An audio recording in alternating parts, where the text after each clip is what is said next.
Hey everyone, welcome to the MOBB Mentality Podcast, where we're talking all things women's health today.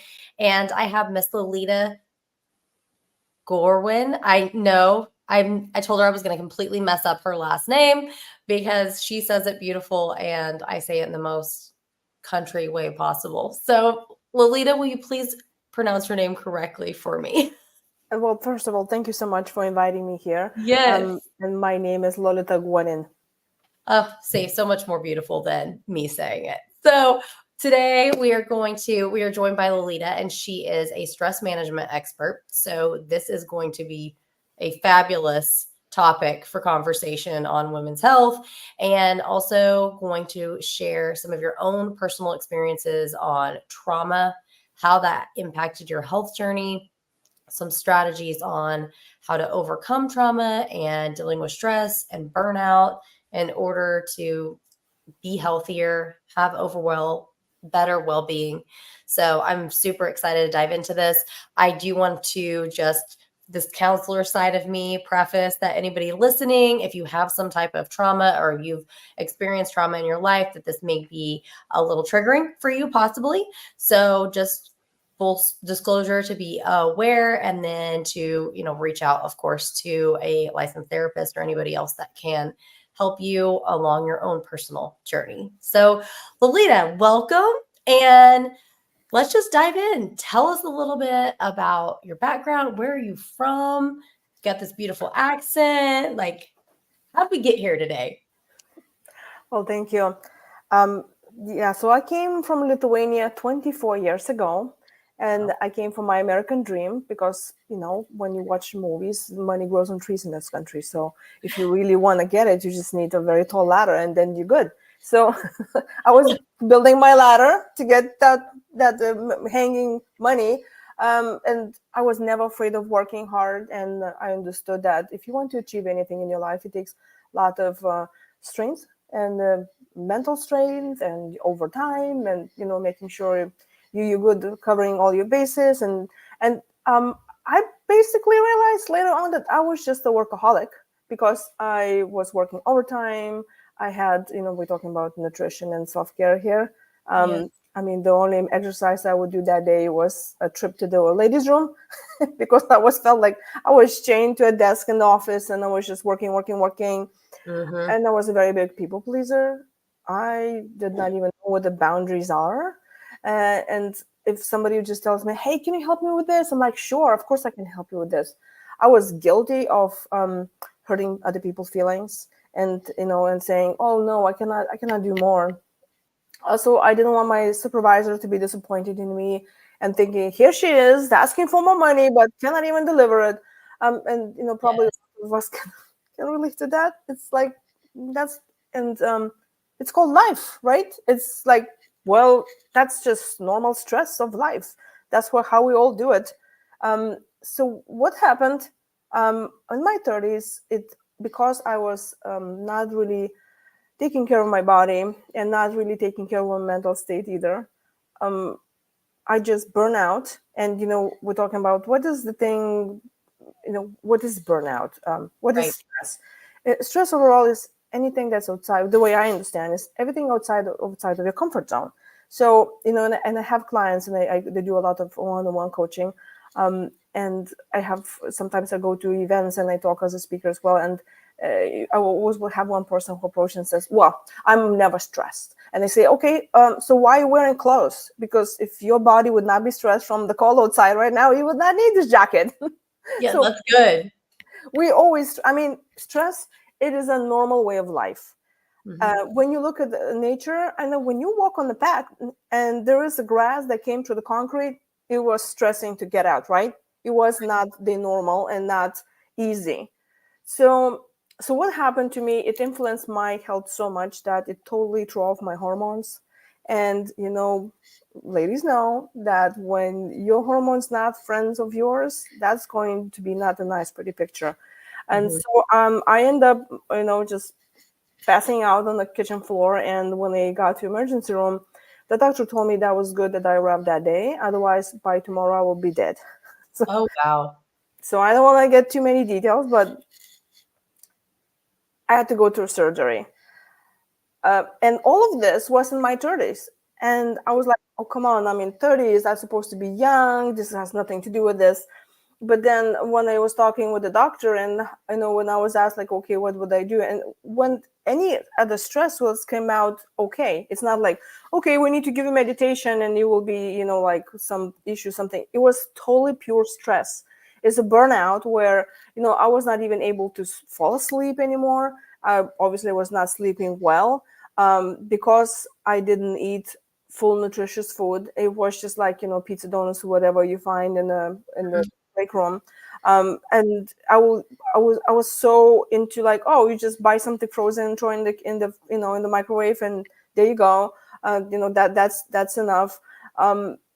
And I just borrowed, from me being healthy, just borrowed and borrowed of thinking one day I'll catch up, I'm fine, I'm 30. And that this ended, when that happened, I was like, okay, I need to start taking care of my stress. But I didn't want it to, like, oh, well, take a pill and you'll be fine.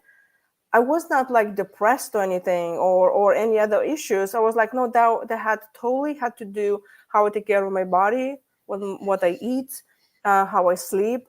Do I hydrate? The hydration is extremely important in our bodies. Like when I find out that if you dehydrate it immediately, like your brain capacity to perform drops by 20%. So that's an easy fix. When I talk with my clients, I'm like, always check in. Are you dehydrated? Because you probably are. Yep. And I say stress management shouldn't be so stressful.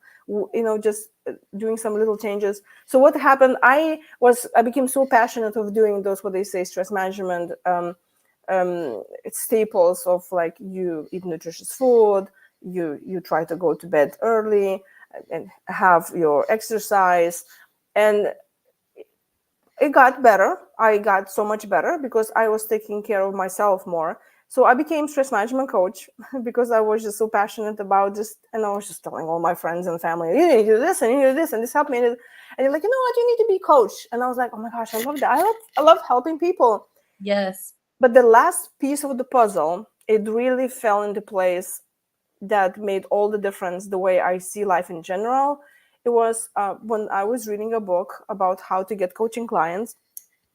And the author wrote that she grew up with a father who was alcoholic. And that was the first time that this term was introduced to me, adult children of alcoholics. And I was like, wait a minute, that's me. My dad was an alcoholic. And I'm not surprised, like I was like in mid-30s, only then I realized what it is. And so here's the catch. If you have two people in the same room and something happens, both of them will react very differently, right? They will will manage the stress in their life very differently. They will direct all their life and all the goals, how they communicate with other people, relationships, everything. It will be based it will come from that filter, from how they grew up and how their relationships with their parents were. And a lot of and I have after events, somebody, of course, need to say, the one who says never stress. He says, well, I grew up in a very happy, healthy family. I don't have any childhood traumas. And I say, trauma doesn't have to be very huge. It doesn't have to be, okay, you have your parents divorced, right? That is a big trauma for a child, I think, when it's growing up. Or somebody died in the family, or you were in an accident, or there's some obviously very sad stories, like somebody's being abused physically, or all the sexual abuse that's happening, and kids, and these are horrible things, or somebody lived through a war. We think like this is a trauma, but then we don't really think that there's those small traumas that are actually happening while you're growing up every single day, that influences the way you understand the world and the people around you.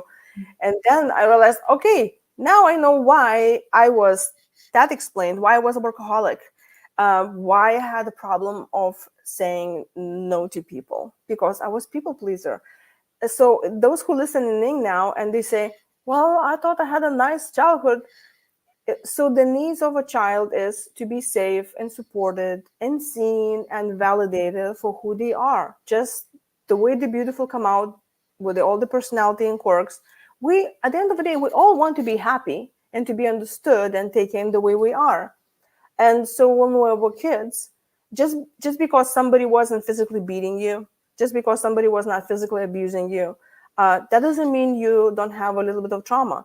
And now when we understand, oh, trauma is such a bad thing, well, it is, but also it's a human experience. It's a human experience, and the being born itself, it's very traumatic. You changing very different life form, like you just somewhere in the mother's body, you're just so comfortable, protected, and suddenly you're in this world, and then, oh my gosh, you realize you have to scream meow now, and you're hungry, and all of this. It is such a traumatic experience on its own, and that you realize that it's impossible to really escape trauma, the same as stress as well. But there are some small stresses that happen all through the day from a very normal families when you look from a side, that we do have, all of us have traumas, and or we just can say life experiences. And when I realized that, I was like, wow, that has a lot to do why I'm having no boundaries, why I'm constantly feeling like I need to be validated from other people, because it was my dad was alcoholic, and I didn't have enough of that love and care from him, especially, he was supposed to be my father figure, and he was like never there. Or he was drunk, or he was just watching TV when he was not drunk. But I didn't never felt like he cared for me at all. Yes. And that's how I became a workaholic and burned myself and all got stressed out. Because the thing is that, and I read a lot by Dr. Mate Gabor, and then there's so much talks about childhood trauma, and it says if you grew up in a family where you don't feel loved and appreciated and seen for who you are, then you feel like you need to be useful, and then you become this workaholic that you probably will, burn out and just kill yourself all the way doing it, because you don't feel like you're constantly good enough. And now when I do my coaching, and I do my speaking engagements and my online classes, I concentrate not only those specific stress management tips and tricks that like, breathe in, breathe out, do tapping, some other things, but also how is that you're managing your stress in everyday life that has to do with how you grew up. Yep. That is beautiful, like how you explain that, because I think that's interesting, as we always think about trauma as things that happened to you. And sometimes it's the things that you did not receive in your life that are equally as traumatic. And so being able to not feel seen, not feel heard, not have that love and connection, like you didn't receive those things. And that's equally as traumatic as going through some very hard experience. And shifting that for people to be able to look at both sides of that. And it's okay that you survived a environment where you didn't feel heard and you didn't feel seen. And now it's impacted your behaviors as an adult, because I very much believe that. And it didn't impact your health. It impacts your relationships and your ability, I'm sure, to develop and connect and have certain relationships, or looking for certain people to validate you, whether it's their work or your relationships or your kids. Yeah, it's very pretty. And when I realized that the way I look at the world and how I relate, it had to do how I grew up. At first, I felt like, oh my gosh, I'm damaged. Like, oh no, this is it. There's no more life for me, no more of those goals, because I'm not gonna make it. So when I talk about trauma, and somebody who can identify right now listening in, I always say, there's nothing wrong with that. You did nothing wrong. You did your best you could. And at the same time, we need to understand that the parents always doing the best they can too. Mm-hmm. I don't think there's a parent that wakes up in the morning and says, what would be fun to do today? I'm going to hurt my kid. I don't think there's a parent like that. I also believe hurt people hurt others. Mm-hmm. And first when I thought, I was very damaged, then I remember being very angry at my dad and disappointed that, now I don't have this childhood that I'm supposed to have, because before then I was thinking that that's how normal is, being constantly scared. I was afraid to go home after school when I was a kid, because I don't even know what I'm going to expect. If my dad's going to be a little bit drunk and then he's going to be okay watching TV, just dozing off, or he's going to be violent and he will be throwing things. And my dad was one of those who would just, love to rage around the house. And that stress every single day when I was super hyper vigilant, it really carried into my adult life. So to me, normal is already being stressed, like being on alert. That's my normal. That's my normal. So when I've been put in a stressful situation and just piled up on top of it, that's when my body was like, okay, well, I cannot do this anymore.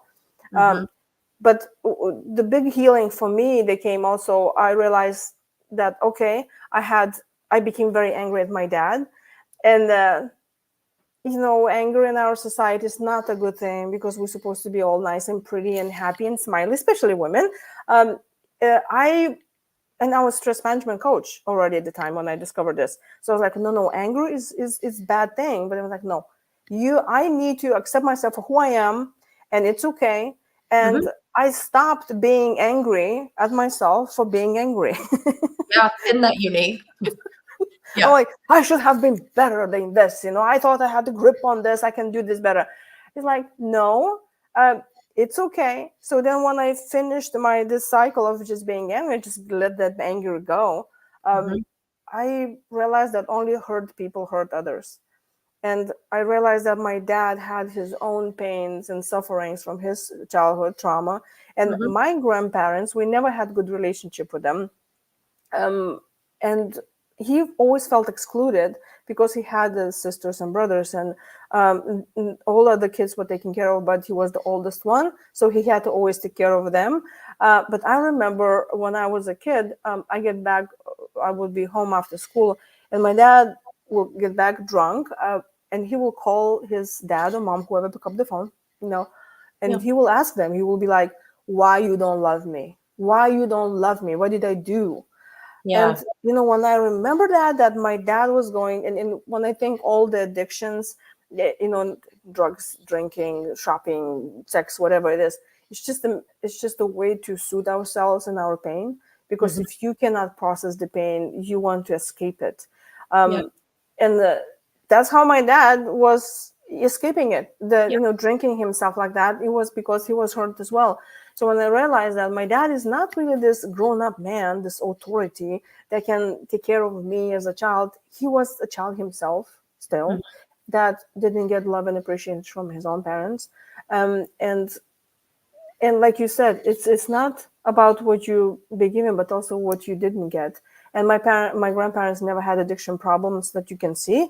But I'm pretty sure that it was really going from generation to generation, because I think those traumas, we learn the behavior and how we relate to people through our family, through our immediate environment. And my parents were learning from their parents, and my grandparents from their grandparents. It just got such a generation. But especially if you're coming from the land that there's constantly in war at some point. And I'm from Europe, from Lithuania. We have wars like every 100 years there's a war, or even 2 or 3. So there's always this scarcity about where's the food's gonna come, are we safe? And that just becomes just sits in the body, just carries on this trauma until it's resolved into something just from generation to generation. So then when I realized, like, okay, well, it's not like my dad did that on purpose. He's just not capable of it. And then when I start looking at him as someone that needs himself more validation, I let go of that anger. I let go of resentment towards my dad. And now when I look at other people, and we say, well, if somebody cuts you off in traffic, we get it so personally. You don't know what's happening with their day today, Right. And so if we just start thinking about overall, everybody wants to be happy. Everyone wants to be healthy, loved and appreciated. Everybody wants to have a lovely home and have a dinner and, a loved one to hug. And it doesn't matter what country you live. It doesn't matter what religion or language. It's just a human need. And so if you can really help others to be their best selves and allow them to be who they want to be, and then allowing yourself, that, the world will be so much a better place.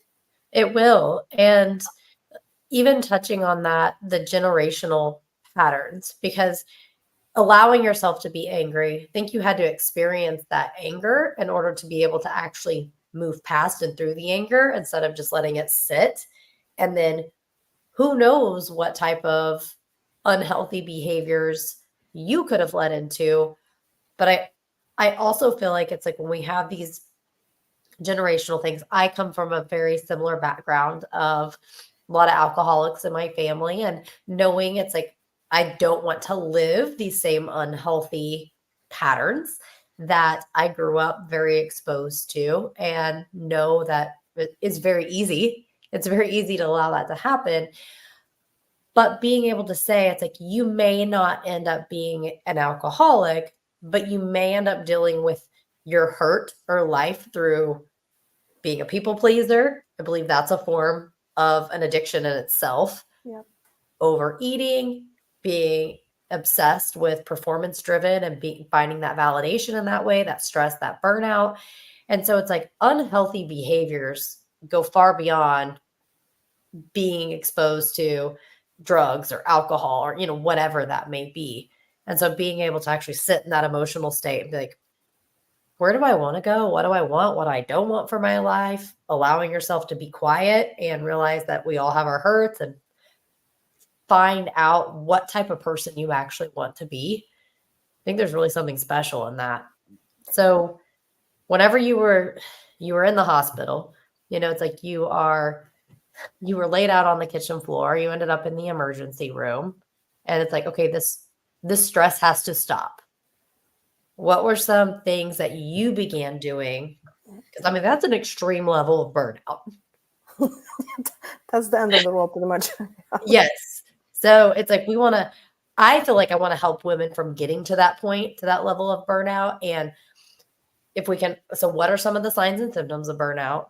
What did you do even to get yourself out of that? What are some things that other people can do, strategies, before we get to this laying on the kitchen floor in the hospital? So when I have clients that come into me, especially women, they come and they say, I have business, I have kids, I don't have time to do any stress management things. Mm-hmm. Like, well, who's going to take care of that business and kids when you are in the hospital, and then it's too late for you to take care of that? So Yep. What I think that why childhood trauma and the way we grow up, it has so much to do with everything that we do, or stress or burnout or anything. It starts really with the beginning of understanding that how is that you really love yourself? Because I had a problem hearing this immediately when they say, well, you just need to love yourself more. I was so triggered by that when I would continue hearing, because that perfectionist in me, I was like, Mm-hmm. what do you mean? You mean I'm not doing enough? I'm not loving enough myself? So Yes. that was one. The second thing, what I say a lot about, what I saw about myself and a lot of clients, is that we feel guilty of even acknowledging that we need help. Especially if you grew up in the environment that you are very independent, Mm-hmm. and things were expected of you, always to do things. Maybe you were have some other siblings that you had to take care of while you were growing up. Boys don't cry and girls suck it up and all this. There are so many things that maybe you already think that is expected of you, that you need to constantly go. And when I tell you, here's one tip, by the way, we all have the phone. Every hour, put an alarm. When it rings, stop whatever you're doing. Of course, if it's safe to do it, just close your eyes, breathe in, breathe out. Just say, I'm taking this minute for myself. Mm-hmm. Now, for those who are listening in and they just roll their eyes at me and said, oh yeah, whatever, and I don't have time for that. You know why that's happening? Because you're feeling guilty of taking that minute. Mm-hmm. Because if you've been expected to go, deliver, doing nothing for 1 minute, it may look, oh, you are so lazy. And then you think, oh my gosh, I will disappoint someone. So I better look this constantly, keep on going a person, and I don't need about self-care. I will sacrifice myself for everybody else. I'm going to deliver. I'm going to prove everyone that I can do this. It's like running to reach the horizon. you will never reach it because the earth is round, what at least in my beliefs are. So Yeah. you keep going, but it's like you always can have more goals. And I coach a lot of overachievers. I say, burnout overachievers. Mm-hmm. One thing, it's, oh yeah, well, if I can write one book, then that's great. And then they write one book, like, no, I need to have at least 5 of them. Exactly. And all clients, if I can have two clients a day, and then like, no, I need to have 5 clients a day. It's like, where is your point of being like full? When you think you ate enough, then now, okay, now I'm going to rest and relax and have this gratitude now for what I have. But it is coming from childhood trauma, because you feel guilty of taking a break. You feel guilty of actually taking care of yourself. If you, especially women, that we been so conditioned to be a martyrs, like we're just gonna just give ourselves totally to our family, to our cause, to everyone, just we will not please everyone. Yeah, that's another thing of a burnout. If you keep on people pleasing, and you are even afraid to say no, Mm-hmm. not only afraid to say no to other people, but even to yourself. What are boundaries? Boundaries is when you identify something. What is it takes? Who am I? And Mm-hmm. who are they? And it's okay to say no. But if you grew up with childhood trauma, there's always people who will want your time, your energy. And as soon you just tell yes to somebody, and if they see that, especially those people, of course, there's a lot of people who you have great relationships with, but probably you can think of right now of at least one friend or family member that if you just can let them, they're just going to take all of your time. They Mm-hmm. will tell you all the things that you need to do and everything. So that is definitely going to lead to burnout, because how much can you do and please other people? So there's a lot of things physical that you just need to time manage. You need to have your schedule, try to stick to it. I know any to-do list that we do, if you do 80% of that, it's already really good. So thinking that I'm going to do my 100% to-do list, or 100% what they planned for today, probably it's going to be very hard, unless it's this eating, sleeping, and I don't know, watching a movie. Then you can do those 3. But Yep. if you want more, then probably you're not going to do it. But I think it's a lot of that stress and burnout also comes a lot from your mental state. If you worry constantly about the other people, and you have, again, comes from childhood trauma of the fear of abandonment. It's you are afraid to say no to other people. You're afraid to say no to projects. You're afraid to say no to anything, because you're afraid if you're not going to please them, they will leave you, the Mm-hmm. same as you were left when you were a child, not necessarily physically left, but Yep. emotionally left. And so that, of course, will be burnout, because you're not really managing that. And it's just constantly giving and giving and giving and giving. Now, there's something else I want to touch on. The difference between women, how women handle stress and how men handle stress, also very, very different, because we all know our bodies are different, hormones are different, and I don't need to explain. This is Yeah. not the podcast for Martians. We don't need to go into details. But so what is happening, that the men need to increase their testosterone in order to feel balanced and be able to handle the stress. For women is the opposite. We need to have a dopamine, serotonin, what makes us happy. And what are those? For women especially, if so I say there are 2 ways how you can manage stress. One is just do the constantly maintenance every day, and then you prepare for the worst things that happen. So your maintenance for women should be a lot of, you should communicate to other people, you should have physical touch, you should be able to have friends or family members that you can talk to, because women, we talk it out stress. Mm-hmm. Then that's how we get in touch in our emotions. We can vocalize how we feel. We feel validated, and our feelings being validated when somebody's listening to us. And we need this camaraderie and feeling like we belong. That's how women handle stress. Now, workplace, it's very testosterone driven. It's about go, go, go, go, go, go. The Mm-hmm. same is having a business. For a woman to have a business, especially in today's environment now, for obviously quite a few years now, we talk a lot about women power, and we can do the same thing as men, and we can go, go, go, go. That is putting so much pressure on your time, on your energy, on your mental state. It's like we already started from centuries of this mentality that women should feel ashamed of themselves if they're going to take 5 minutes break. We should be ashamed of ourselves if we say, I have needs too. I need to sleep. I need to have nutrition. I need to be satisfied in any way. Mm-hmm. We should not be ashamed of that. But then now I think it's just to reach the new unhealthy environment that specifically has to do with stress, because now women are expected to become men. We now go to work and then we come back home and we have to take care of the kids, the cooking, the cleaning, the putting everything. And then, oh, wait, guess what? You get to bed and then the husband says, okay, honey, today, Yep. Tuesday. Yeah. And then it's like, yes, of course you don't have enough time for yourself. Yes, of course, when somebody throws you a sentence and say, you just need to love yourself more, you get angry because like, oh my God, are you serious? I'm already doing so much. I'm so stressed out. I'm so burnt out. I don't have even time for myself. Because you're feeling guilty that if you are not going to perform that way, you will be abandoned. Mm-hmm. And that comes to childhood trauma because you've been abandoned like that. And that's just survivalism. So I say the worst thing is that you can do is to abandon yourself. And the true self-love starts with acknowledging that it's okay to have your needs. You actually should be human. Is imagine that we will stop breathing. It's no brainer, right? Like, okay, well, you're gonna die in 2 minutes probably. Yeah. But what about the rest of the needs? Like when you say, okay, where do I start now with myself?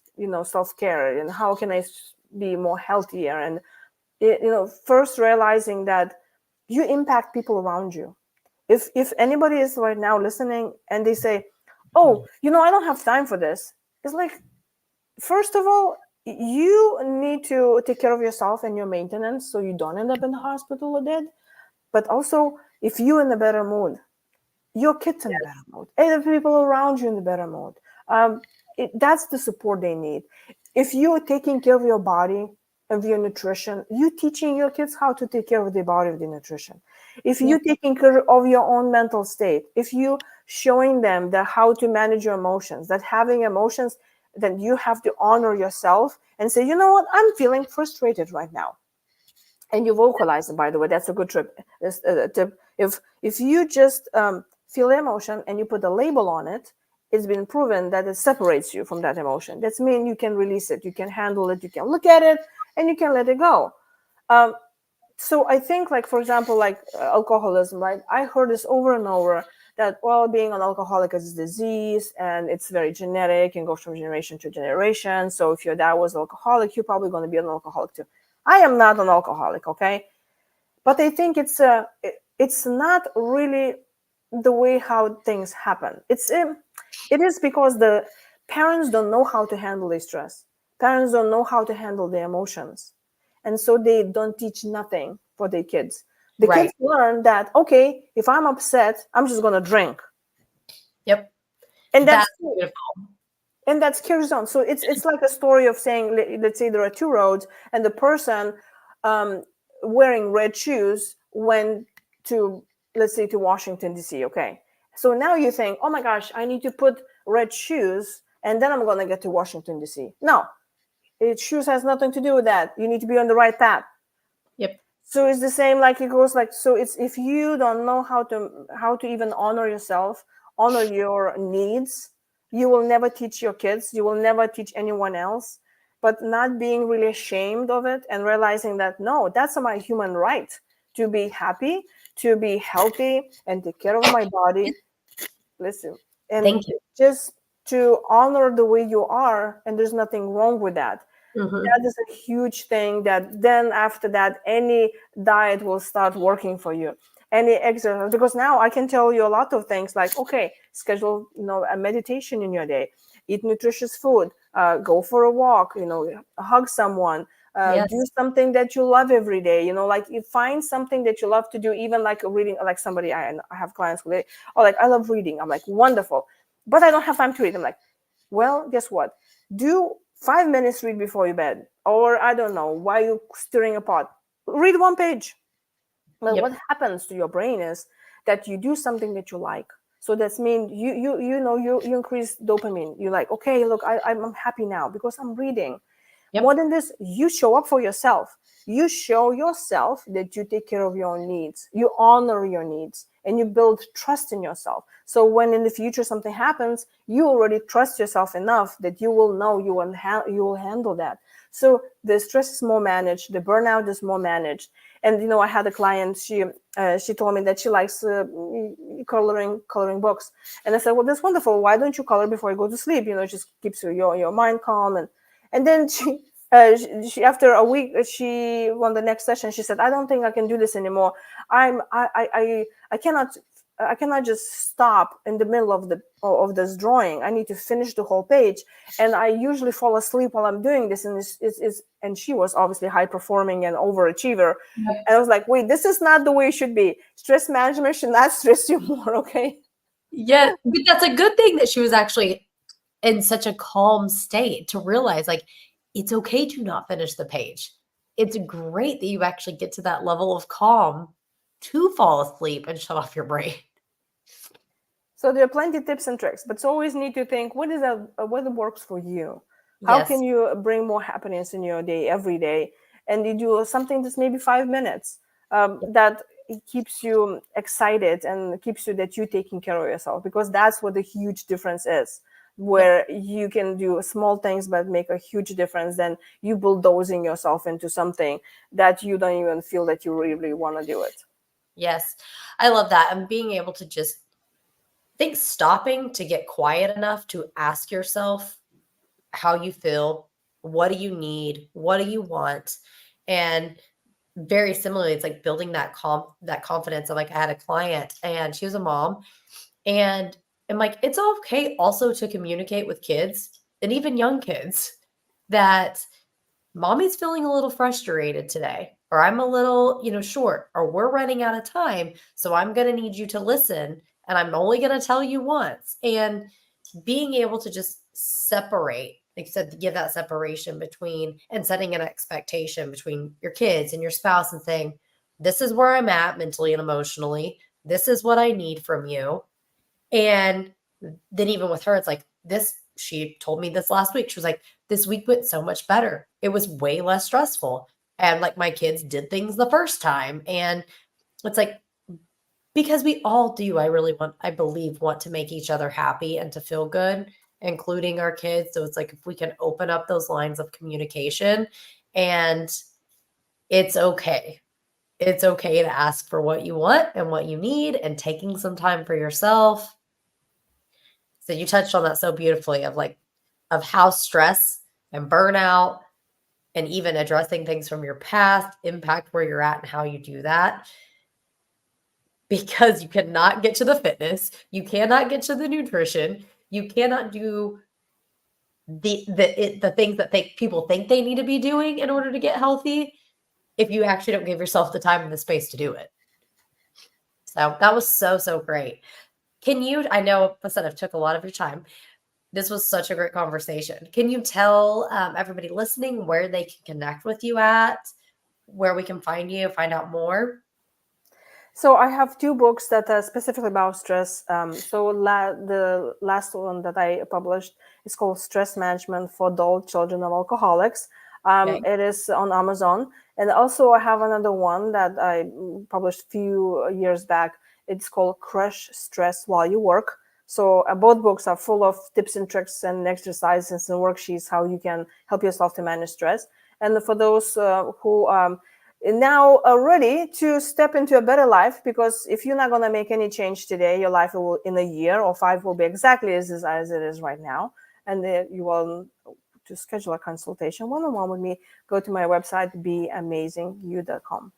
Oh, that's beautiful. Well, I know that I feel like this was extremely helpful. We had people joining us live today, and so I feel like this was extremely helpful of even preparing for the week ahead. Really great tips. I will link those things down in the description for everybody to go check out the book. And I appreciate you being here with us today. Wonderful. Thank you so much for inviting. Thank you.